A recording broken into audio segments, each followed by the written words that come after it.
Hey, this is Laura with Untitled Typewriters. I've got a pretty pink typewriter for you today.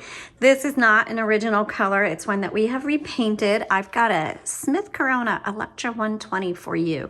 This is a 1970s version and one of my favorite just all around everyday typewriters. If you're looking for something that's just going to be good for any situation and it's somewhat affordable, then this is going to be a great one for you. It's going to be good for kids. It's going to be good for those of you who want to write books, anything that you can think of. And with the 12-inch carriage, it's even going to be good for those of you who like to do crafts.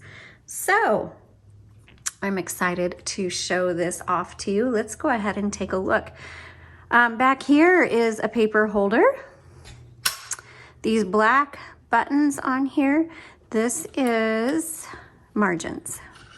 And you just drag them in and out.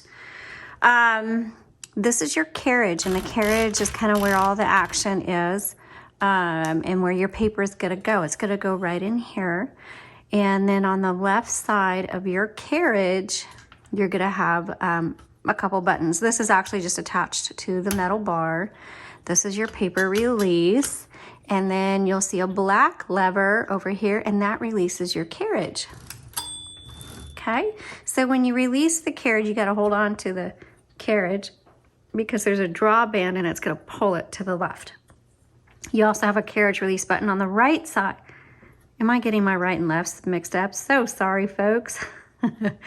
Right, left. Okay, left side, there's also a carriage release. There's that bell. The bell is there, but it's pretty soft. And then on the left side, you also see your return handle. And this is for when you're typing away and you get to the end of your line, it doesn't automatically go to the next line. You got to use your return handle to bring you back to the beginning and advance lines. And so this is your line selector right here on the left side, and you can select it to advance 1, 1.5, or 2 lines, depending on how you like to do it. Now, when it advances, let's say you load your paper and you want it to load to a very specific spot on your paper. That's going to be almost impossible to do with just regularly turning the handle. You can hear it clicking, and it clicks every half of a line. But if you want to try to adjust it, there's this button right here. And you just press that in while you're turning the handle, and you can hear it releases the roller. Okay, so that's what that is for. I'm gonna move the carriage all the way to the left, open up the top, and inside you'll see a ribbon spool. We use a universal ribbon spool, which fits this typewriter just fine. And they're pretty easy. You just pop them out and pop them in. Now there is a little pin that sticks up. And so when you do pop it in, you gotta kind of adjust it until it pops down. That pin needs to go in one of these 4 holes on each side, and sometimes it does take a little bit of jimmying until it goes down in.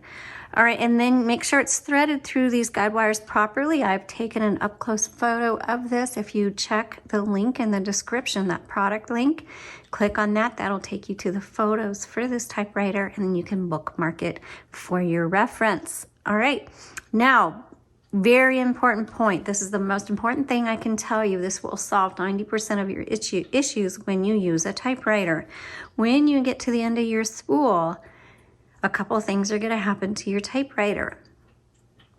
It's going to stop, or it's going to get really difficult to type, or your font, when you look at your paper, it's like you can barely read it. There's nothing wrong with your typewriter. You just need to reverse the direction of your ribbon, and you do that right here. It says Rev on the left side. Just flip that baby down, and you're good to go until you get to the end of the spool again, and then you just flip it up again. And so you should be able to reverse the direction of your ribbon dozens of times before you need to change it, because there's a lot of ink on that ribbon.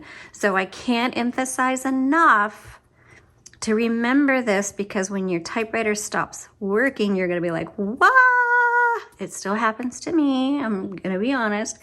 And then after about 2 seconds, you're like, "Oh yeah." And then you just reverse the direction of your ribbon, okay? All right. Down here is your tab. And then you can set your tab and clear it with these buttons here. On the right side is your color selector, black and red. There is a middle selection, but if it's in that middle part, it's not gonna type properly, so make sure it's firmly on black or red. Here's your power button, and yes, your typewriter has to be plugged into the wall. There are no batteries or chargers associated with this typewriter. You're gonna see copy set on the left side. That's really nothing you need. It's not gonna do anything. So you just don't need to worry about it. And this also has a half space, regular space, and power space. Okay, let's go ahead and put in a piece of paper, and I'm gonna show you and demonstrate how well this typewriter types. Okay, so this is the typing portion of this tutorial, and I know it doesn't match the front half, so sorry about that. But let's go ahead, and what you do is you just take regular, I use printer paper. Some people want to know if there's specialty papers for typewriters. There are some out there, but I just use your printer paper that you get at Walmart. You just set it right there next to the guide wire, and I don't put it too close because when you roll it through, it might kind of get stuck in it. So I just put it there, then I roll, and I like to bring it halfway. Move my typewriter down a little bit. I bring it halfway up to make sure it's even, and this is uneven. So I pull forward the paper release lever and the metal bar, and I just make sure it's nice and even. Put it down, and voila, okay? So, and let me check my margins. So those are good, and turn it on. All right, so this is a 1970s Corona Electra 120.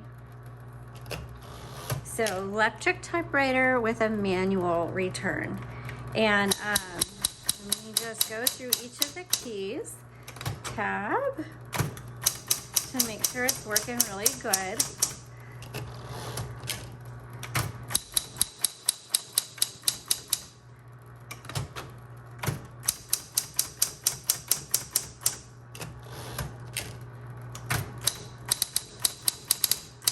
So this one is actually pretty loud, which it's not too loud that you can't use it. I'm not saying that, because the reason I'm saying it is somebody asked me the other day if there were typewriters that were not as loud, in case you live, like, you have roommates or live in an apartment or something like that. So this one's a little bit louder. You're not gonna wanna be typing on this in a library or a coffee shop. But at home, you know, in a schoolroom, in an office or something like that, is completely fine. Whoops, hold on, sorry.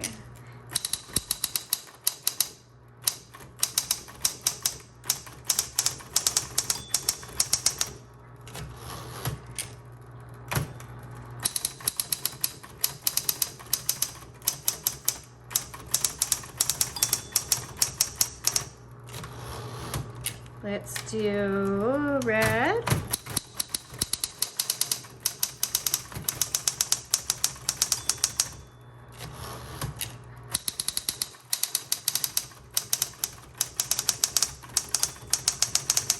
I'm gonna keep going just so we can show you the margin release. Okay, so it already, because it had dinged a couple characters beforehand, and sorry, this is what happens. Typewriters like to shimmy around. So your typewriter is going to stop typing once you reach your margins. And so there's a key right here called MR, margin release, and you just press that. And then you can keep typing. I'm going to do a little bit more typing again.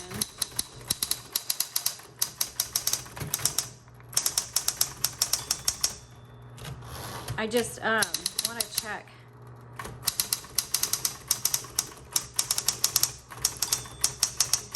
Whoops. Misspelled that.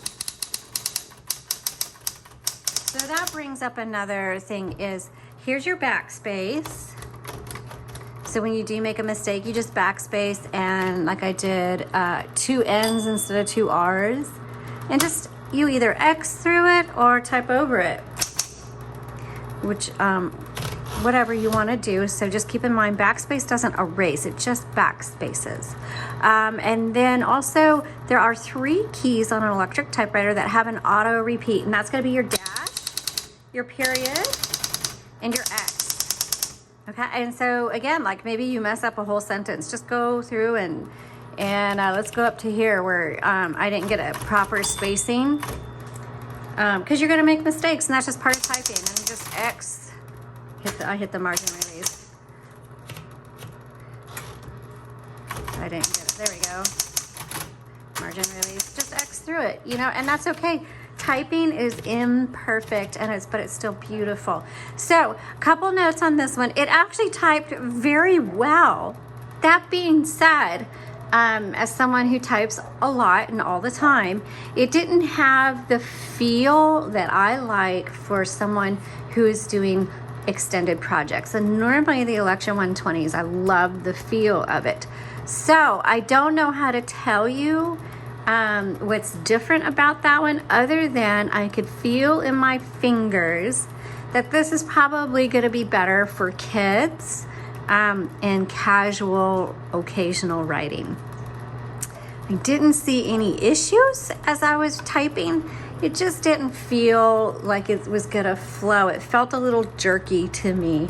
So I wouldn't want to use it for extended writing. And that's all, that's the best way I know how to explain it.